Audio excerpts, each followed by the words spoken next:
Well, hello again. It's time for DBA760. You should recognize the music and you should recognize the face. I'm Dr. Greg Parsons, and we're here to go over Week 2 assignments. Okay, before we get started with Week 2, I'd just like to take a quick peek at what's been going on in Week 1 discussion. Now, as you are probably aware, we have for what in the DBA program is known as a huge class. Many classes I teach have just 1 or 2 or 3 students in it, and here we have 17. So, at the current time, and this was on Saturday, there were a total of 122 posts going on in discussion forum number 1. There were 92 introduction posts and 16 questions. So that's a lot of communication going on. And I just wanted to mention that in this kind of an environment, certain things are going to happen that may be a little confusing or a little different. So when I go in to grade the discussion posts, what I see is I see the number of posts that you made during the week. I see a display of your posts in chronological order, the most recent one at the top, and then scrolling down it gets to your initial post. I see the dates when the posts were submitted, and basically that's all I get. I don't have any context. I don't know who you're writing to. It's just your particular post that I am working with at that point. So let me help you. And to do that, you need to do a couple of things when you're writing in your posts. Number 1, include the person's name in your post, so I know which conversation it was part of, where the discussion was going on. Okay, so if I want to go back and see what exactly you were referring to, I'd at least know which thread to go to. So include the person's name, and also if you're responding to a long post, like the initial post, which people write for pages on that sometimes, include as your response post what particular aspect of the post that you're talking about. Okay, sometimes you're referring to the overall thing, but generally you're referring to one specific part to continue the discussion, which is what you should be doing. So I would like in your response post to include the person's name as well as the particular aspect of that initial post, the post you're responding to. Include that so I understand what the basis, what the context of the comment is. Okay? Now another thing that people are probably wondering is, in a class this large where we have hundreds of comments going on, how to make my post stand out. For example, a frequently asked question might be, I'm not getting a fast response to my posts. Dr. Parsons seems to be ignoring me. So what's up? Well, I'm not ignoring you. It's just I have a lot of posts to respond to, and generally if a specific question is coming up with regards to something where a person says, so what's the difference between a DBA and an MBA or a PhD, that I will respond to because I have the particular answer to it. But more general posts that are just ongoing discussions, I may just sit back and watch them and not get involved unless I think there's something particular that I can contribute. So don't worry that I'm ignoring your posts. I may just not be responding in this particular time. You'll also notice that it seems like some students are getting more responses. What's up? Well, we're still in the first week, and with this many students, I will guarantee you I will not get to everybody's post every week. So I'm watching, but what I'll be doing is kind of rotating through different through different students, and if you didn't get responded to by me this week, you'll probably get it next week or at the latest in week number 3. Okay, and I may just respond and say so and so is also discussing this topic. You might want to check out what they're saying. So you are being observed. I am watching what's going on in the class, but you may not get a direct post from me on every single thing you say. So do I need to bring an apple or something to get your attention? At the doctoral level, you shouldn't be looking for the teacher's attention. I'm kind of watching the entire ensemble play out in the discussion. I'm kind of like the conductor of the orchestra, and you are the individual players, and the quality of your work is going to be reflected by how others respond to it. If they think you have good ideas and you present it well, which includes grammar and spelling, You'll see that because your classmates will respond to you. Okay? And of course, this is going to be influenced by whether you respond to them and how active you are in the discussion posts. So if you don't actively get involved, you'll probably fall by the wayside. But it's not me that determines the quality. I grade, but it's your classmates that are really determining if what you're saying is interesting or not. All right, with that said, week 2 assignment is going to move on from the general overview and evolution of the field of strategic management to one of the early contributors, Henry Mintzberg. And Mintzberg may be a familiar name to you if you've taken a management course recently, like in the MBA program. They usually refer to Mintzberg with regards to his work on management roles or activities. So as part of his research, he kind of followed managers around and tried to figure out, so what exactly do they do? And he came up with different roles that they filled as, negotiator and information manager or distributor and things like that. But Mintzberg was also important in the field of strategic management, and he was one of the first to kind of go against Harvard Business School's, what they call the design school, where strategy was kind of based around the SWOT analysis, and that you could design a strategy based on an analysis of your internal and external environment. And Mintzberg, as you'll see in the readings, kind of took a different approach and said that may be one aspect, and it may be not totally wrong, but it's certainly not the way strategy actually works in companies when you go in and see how it develops.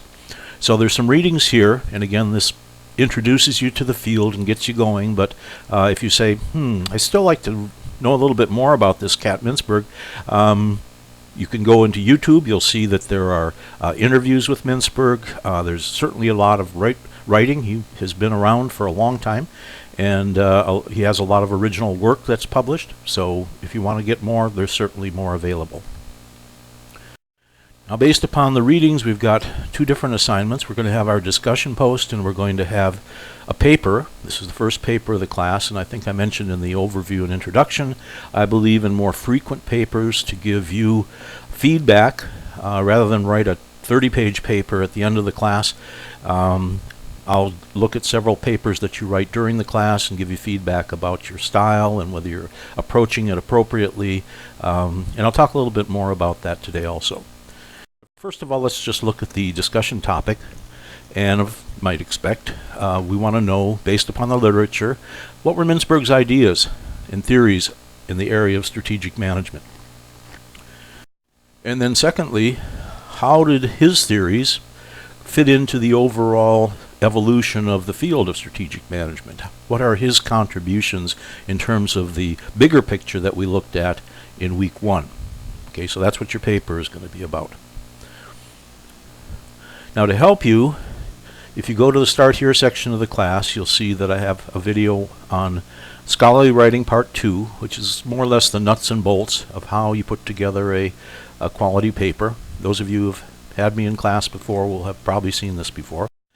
And also I have a video on peer-reviewed journal articles that I presented at residency to explain the importance and the construction of peer-reviewed journal articles.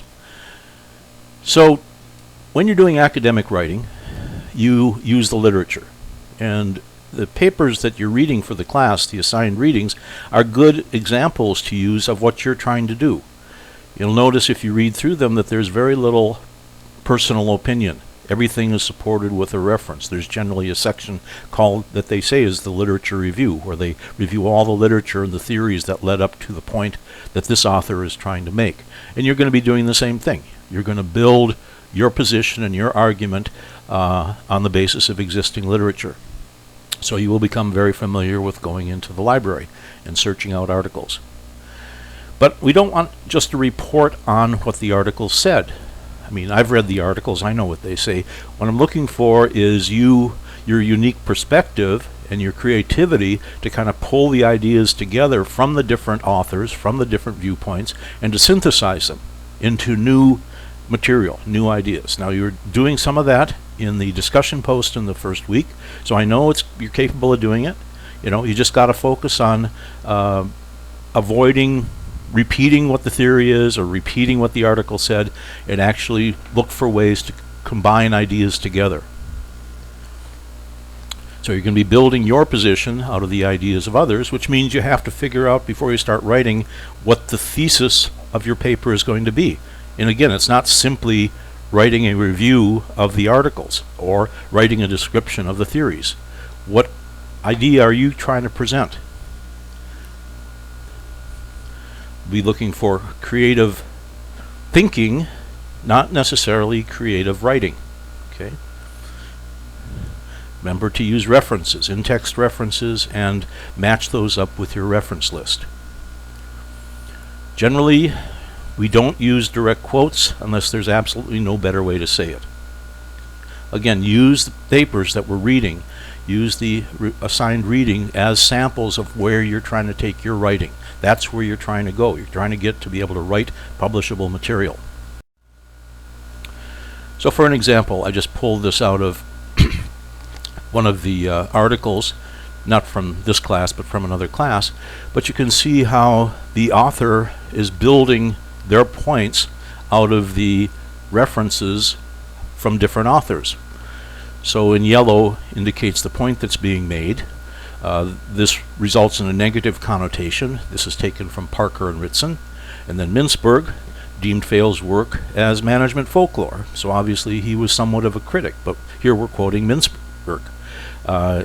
And then in addition we have several others, the Wren and the Parker Ritson again and the Lamont, that look at the value. So here the author is trying to present a contrast between what some people feel about Fales' work and what others feel about it. So compare and contrast. That's a perfectly good way to approach developing your thesis for a particular paper. And then the author goes on to use McGregor's work and Maslow's work and Bennis's work and Bass's work. So the idea is, as you become more well versed with the literature, you'll be able to create all kinds of different ideas or points you want to make or arguments out of the work of others. It's tough in the beginning because you're not that familiar with the literature. As you become more expert in the literature, you'll be able to build your arguments out of them much more easily. I often say that when you're doing academic writing, you're somewhat of a lawyer building a case.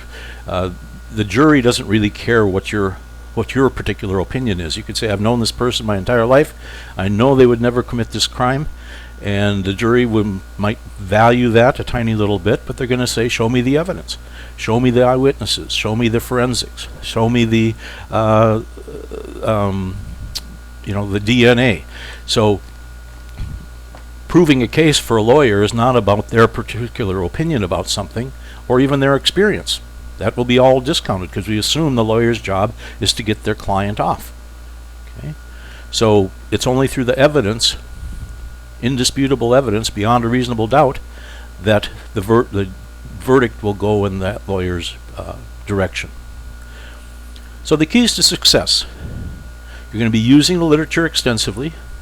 You're going to be synthesizing what others have said. You're going to be building your definition and conclusions based upon what the experts have written. And the more authorities you can add to your argument, the stronger your case. So if you have just one piece of evidence, that may be okay, but if you had 10 pieces of evidence that all pointed in the same direction, that would be much better. In the same way, if you use the same article, the same author, throughout your entire paper, it looks like that's the only literature that you know. And consequently, your argument isn't very strong. So, that's pretty much the assignment for week 2. You have a discussion and you have a paper. And I'm going to leave you with the strategy cartoon of the week. Dilbert says to the boss, I've collected optimistic data, put it in the context of bad analogies, and I've seasoned it with a salience bias. I've added a herd instinct, pinch confirmation bias, and here it is. Here's your strategy. You just have to add leadership. And the boss says, why do I always get the hard part? All right, until next time, goodbye and good luck.